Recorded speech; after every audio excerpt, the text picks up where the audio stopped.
What is up, you guys? Welcome back to my channel. Today, why is that so shiny? Today we are going to go over how I did for the Reading Rush readathon.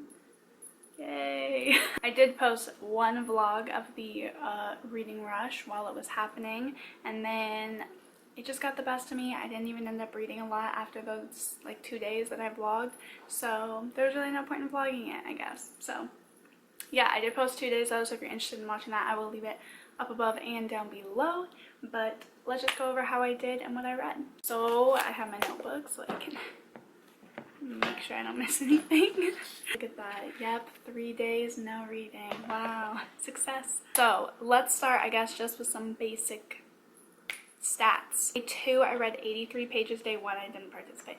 Day 2, I read 83 pages. Day 3, I read 252 pages. Day 4, I read 304 pages. 5, 6, and 7, I didn't read. So that's a total of 639 pages, which honestly, I'm not mad about because I feel like that's a lot for me. I've been in a reading slump for like 2 years. Like normally I used to read, like, if you guys used to watch my videos on my other channel, way back in the day, if you're from there, then you know that I used to read like maybe 5 books a month, and now I read maybe a book a month, maybe, which is like unheard of. So I'm happy with that amount, to be honest.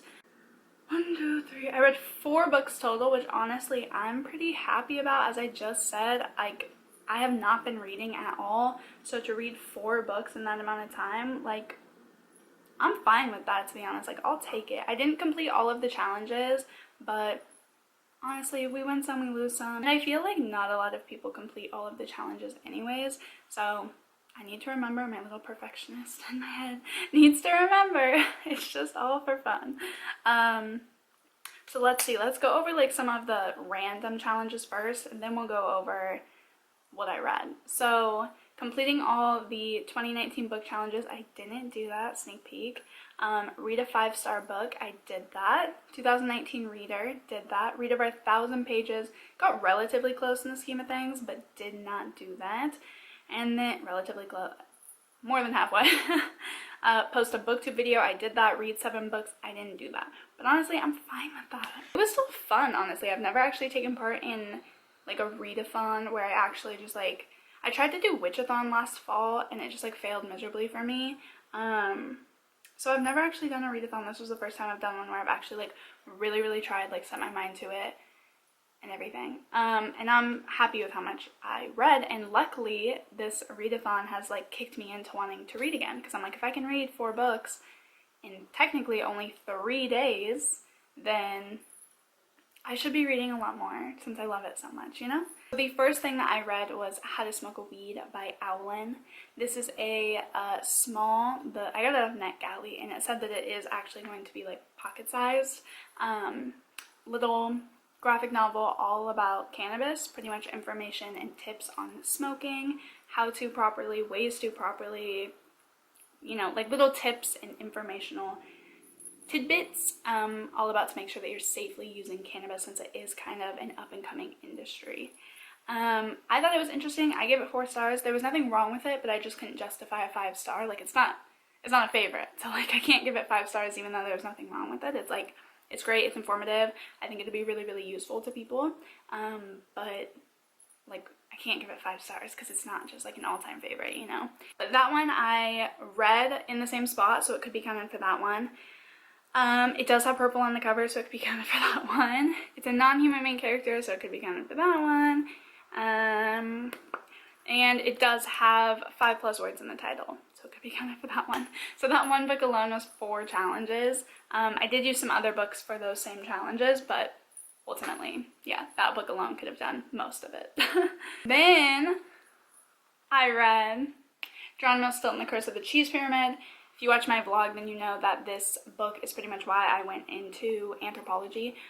Reading this as a kid, it was one of my favorites, and I really liked it. I found this at Goodwill for $1, and it was so funny too, because like earlier that day I was actually thinking about it, and then went to Goodwill, looked at some books, and it happened to be there, and I was so blown away. So decided to pick it up, and I wanted to reread it just to kind of see what it was about, you know, it's like why I went into and got interested into the field that I'm going into. So like I wanted to revisit it because it kind of shaped my life in a way. I did end up giving it 4 stars. I mean, it's a good book, but even as far as kids books go, it's not my all-time favorite. And I do read like an average amount of kids books through NetGalley and whatnot. It's just like, it's a good book, it's well-rounded, it's well-written, it's, you know, beautiful. Like the Geronimo Stilton books are just so fun and whatnot, but it's just, it doesn't have like a lot of depth. The storyline itself was a little up and down, even as far as kids books go. So while it did shape me as a person, it is still just like a 4-star for me.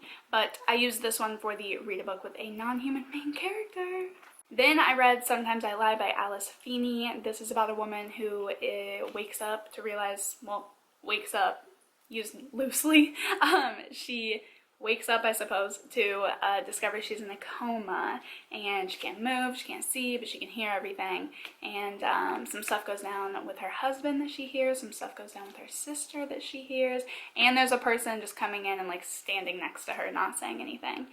So it's kind of a mystery thriller about what happened, how she got there, what's going on, and who keeps creepily standing by her. This one I ended up giving 3 stars. I was pretty disappointed with this one. The twist I saw coming from a mile away, and the writing style for me was just a little slow. Like for how short this was only, it's a tall book, but it's pretty short. It was 258 pages, and yet it dragged on. It felt like a 400-page book. Like it could have even been shorter in my opinion. There were some details that I just felt were unnecessary. There was a couple side stories that I just felt didn't really add much to the twist or the storyline or the character development whatsoever. So I was pretty disappointed with this one. Definitely not my favorite, but we'll see. I know this is getting turned into a TV show or a mini-series, so I'll still probably watch it because I want to see how well they adapt it. But as a book, I just didn't connect with it. I didn't connect with the characters. It was an okay twist, but I wasn't really dying at the edge of my seat wanting to get to it, which is how I base a good thriller and mystery, you know? So I am using this for the Read an Author's First Book Challenge. And the last thing that I've read 2 things since the reading rush, can you believe it?